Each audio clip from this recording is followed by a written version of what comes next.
finally be able to see the northern lights again tonight on this November the 12th into November the 13th across Colorado specifically. I'll get you that forecast. But overall here, folks, unfortunately, I think that last night's show was the best one. I say a little unfortunately because I do think that cloud cover is going to potentially mess up things tonight. And tonight's chance to see the aurora borealis, it's more conditional. So there's two things going on. Number one, the cloud cover. I will, later in this video, give you an area about where to go if you want to see the northern lights and to avoid the cloud cover. So stay with me on that.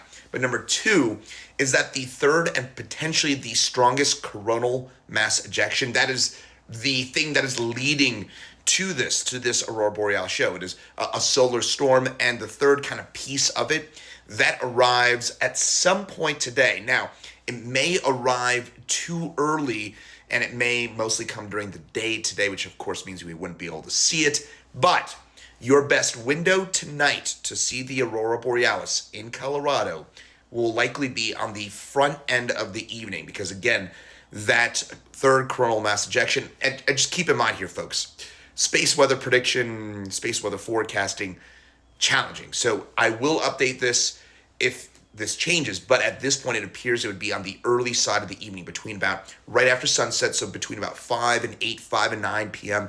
would be the best window to capture that. Now, in Colorado, if you watch me from Denver, Fort Collins, we will not have as widespread of a show because unfortunately clouds are going to get in the way of that this evening. But if you want to get a chance to avoid the cloud cover, you go from about Strasburg. So if you're watching me from Denver, the Denver metro area, you get east of the airport. Again, east of the airport, Bennett, Strasburg on east, that'll likely be the clearest conditions. Or along the I-25 corridor, Greeley on east. These are mountain wave clouds. So the closer you are to the foothills to the I-25 corridor, unfortunately, the more cloud cover you'll be dealing with. And unfortunately, in the mountains, it does look pretty cloudy for us throughout most of the mountains as well. So hopefully it gives you a good idea about what to expect. I will update this as needed.